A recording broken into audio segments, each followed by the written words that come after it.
Hello, and welcome to my presentation on Archiveit, which is a subscription web archiving service developed in 2009 by the Internet Archive. We learned about the Internet Archive in an earlier presentation, but just to recap, the Internet Archive is a digital library that provides free access to millions of digital objects, including but not limited to web-based content. The ability to visit these web pages and navigate through them is possible through the Internet Archive's Wayback Machine. All of the billions of pages available through the Wayback Machine are accessible to anyone at any time for free. Archiveit, on the other hand, is a subscription service.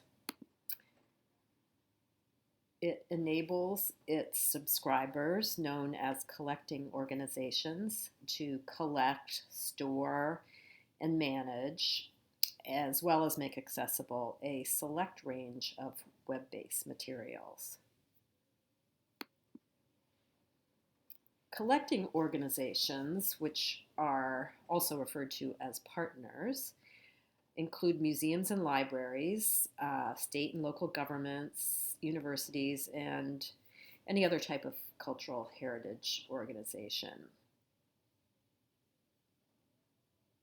So why would organizations pay for this service when everything stored in the Internet Archive can be accessed for free?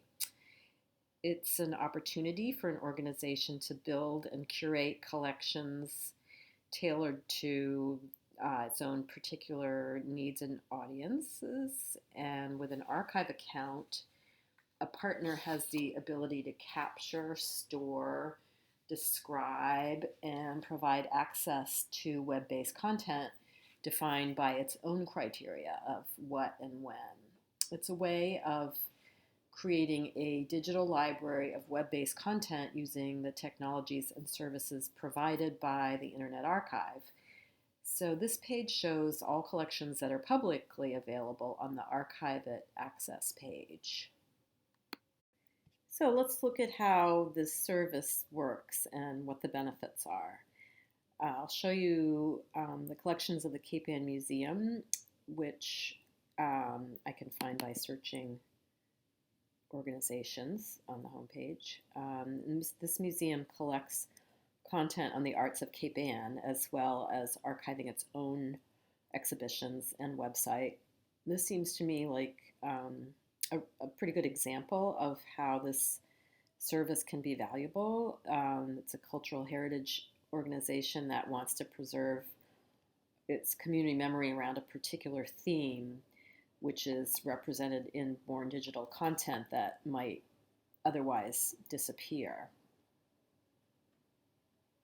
According to Archiveit's website, the application that partners use to set up their web archiving service is fairly user-friendly. I can't vouch for that since I didn't get a look at it, but it sounds pretty straightforward. The organization starts by identifying a list of sites from which it wants to capture pages and provides the URLs, which they call seeds, for those sites. And these could be websites of organizations, online magazines, newspapers, blogs that contain the content they're looking for. So you can see some of the sites here with their URLs.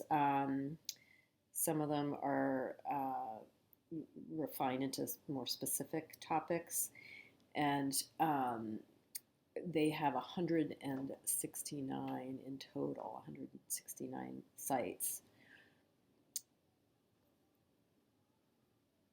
So the partner organization can organize all of their sites into collections. And in this case, the Cape Ann Museum has 7 collections.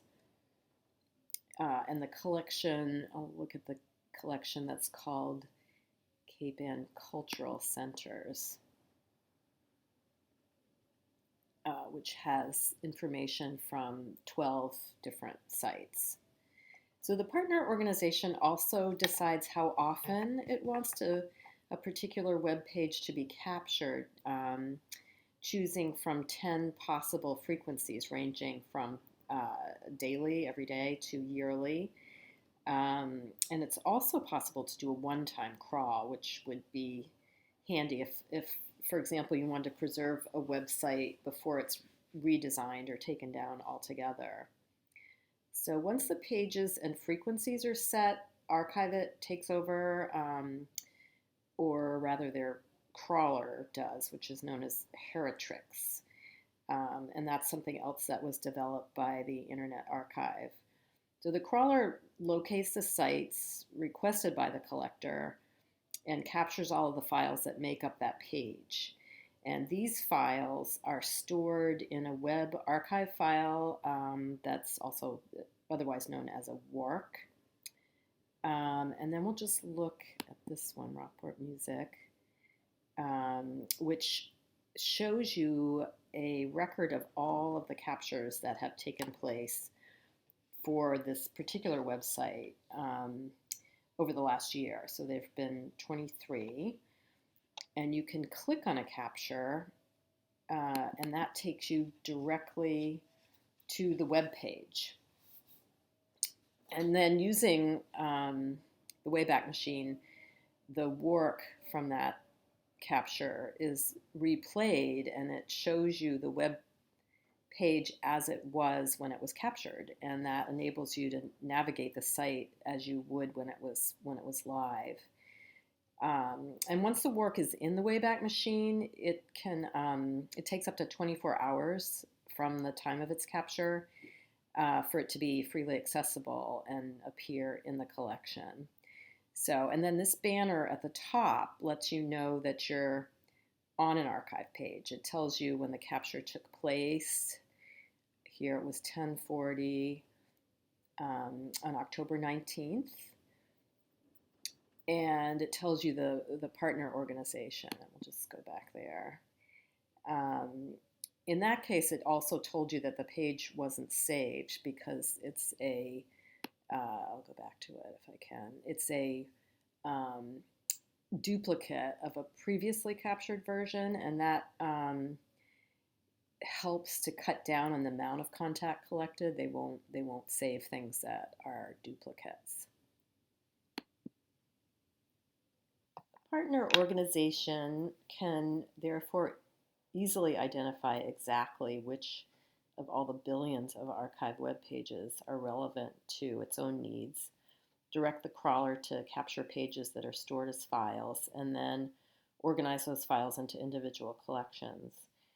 Another difference between Archive.it and viewing content through the Wayback Machine is that a partner can create metadata for content, for collections, for individual URLs, and at this item level using Dublin Core. Here you see the metadata for the Smithsonian Institution, for each collection, and then actually for individual websites. Partners also have the option to control access to their collections and can choose to limit access to some part or all of a particular collection. As a partner, your archive material can be accessed through your own account publicly on the Archive.it website, like the collections that you see here, or you can integrate it into your own website or catalog. Also, archive material is fully text searchable, which is not the case when using the Wayback Machine. Finally, Archive.it partners can also take advantage of the Internet Archive's vast storage apparatus. 2 copies of all archive content for your collections is stored forever at the Internet Archive storage centers. Partners also have the option of downloading archive files to keep locally. A partner's archive content will be kept forever, even if the subscription isn't renewed. So, and speaking of the subscriptions, this is a negotiable amount that, depending on the partner's content need, the amount of content, and the frequency, and presumably can be adapted as more or less content is needed. So that's it. I think I've covered the main features of Archive-It, and I hope you've enjoyed this presentation.